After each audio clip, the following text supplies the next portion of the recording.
Hey guys, my name is Abby, and today we'll be going over the week 2 material. So that's animal diversity and development, and lecture 5 was invertebrate diversity.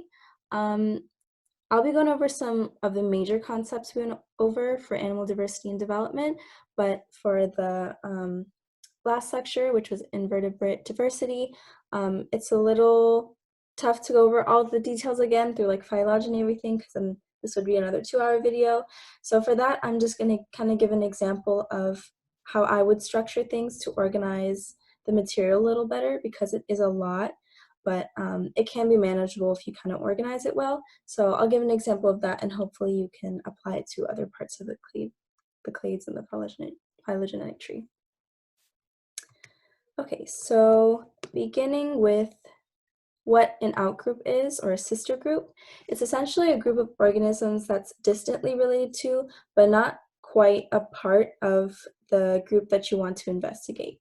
So if you remember this clade that was shown in class, basically vertebrata is everything that's not the tunicates, which is the outgroup. And basically what that is, it's like a reference, so it's not, we don't want it to be too similar to be included with all the other organisms, but kind of not too distant, whereas like it won't be a good reference point because there's no similarities at all. So it's kind of helpful for basically just a reference point, as I said.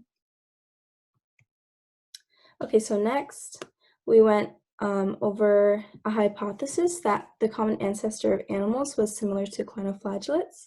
And so we had 3 pieces of evidence that support this hypothesis. One being that it's morphologically very similar to the collar cells of sponges.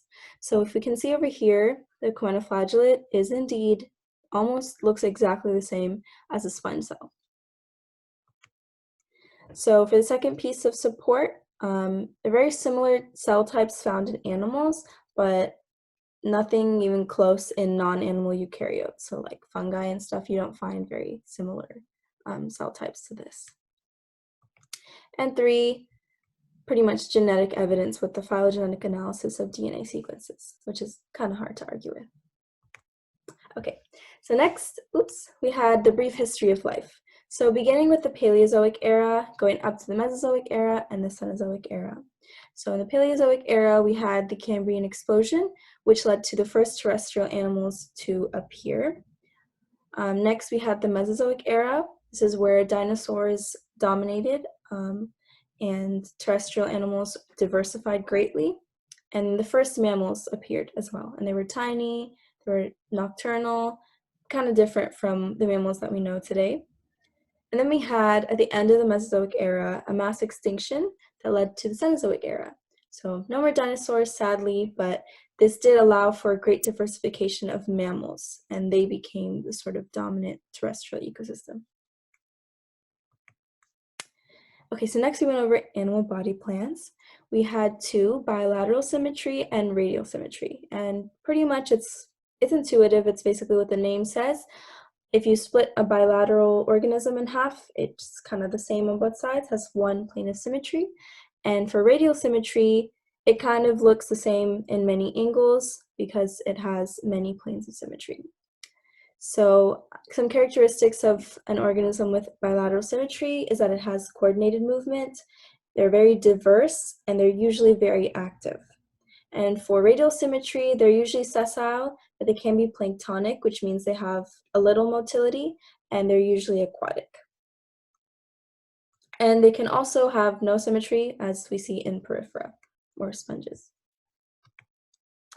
Okay, so for this picture, basically, just be familiar with the terms, like the blastula to gastrula, and that's called gastrulation, the archintron. Especially, you need to know the 3 tissue layers, so ectoderm starting outside, mesoderm, and endoderm. That's about it, I think. Okay, so for the body cavities, or in other words, coelom, this is a little difficult, at least when I was studying it was a little difficult for me to kind of picture, but if you take a cross-section of a coelomate, it kind of has these cavities over here, and the cavity is lined with just the mesoderm. So It's only lined by this red tissue in this picture. A pseudocoelomate, though, is lined by both the mesoderm on the outside and then the endoderm here. And then an acoelomate lacks a coelom altogether. Okay, so it's important to also note the differences between a protozome and a deuterosome. So number one, a protozome has determinate cell development, which means that the cell fate is kind of determined early on in cell's development. And indeterminate cell development means it has a little bit more freedom. It's not it's not predetermined what that cell is going to be very early on in development. The most important difference, though, is what the blastopore is going to develop into. So for a protozome, the blastopore develops into the mouth, and in a deuterosome, which we are, the blastopore develops into the anus. And a really silly way you can remember this is that deuterosome kind of sounds like doo-doo.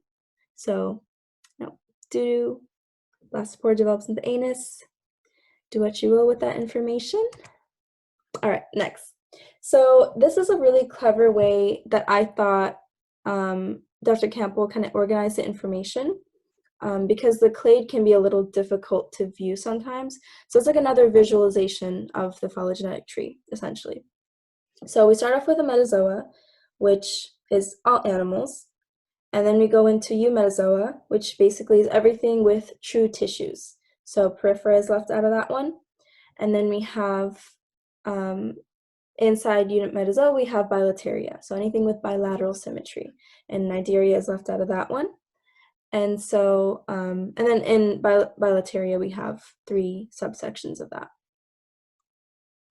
To give you an example of how I would organize this information, as I said at the beginning of the video, this is kind of what helps me see things clearly because it is a lot of facts. Bio 5B, for the most part, is a lot of information, and it's really important to kind of consolidate and categorize things in your head so you can kind of see it better. So Lophotrochozoa has 5 phylums in it, phylas, but I only put 3 of them here just for simplicity's sake. So we have Platyhelminthes, and you want to write all of the sort of information that she gave about it. It's a coelomate, it's a protozome, it can be free living or parasite as in a tapeworm. And then pictures help me, especially to kind of like visualize what they kind of look like. Platyhelminthes is a flatworm, so they all look flat. And then so on and so forth, Syndermata and Lophophorates. So repetition is really key here. We're going to learn a lot more about, like a lot more facts about each of these organisms moving forward. So it's really important to, as I said, organize it. So rewatch the lectures for all the details, go through your notes multiple times, write them over and over again, write the tree over and over again if that helps you. Just anything to get it to stick in your head. But yeah, I hope that was really helpful for you guys. I'll see you guys later.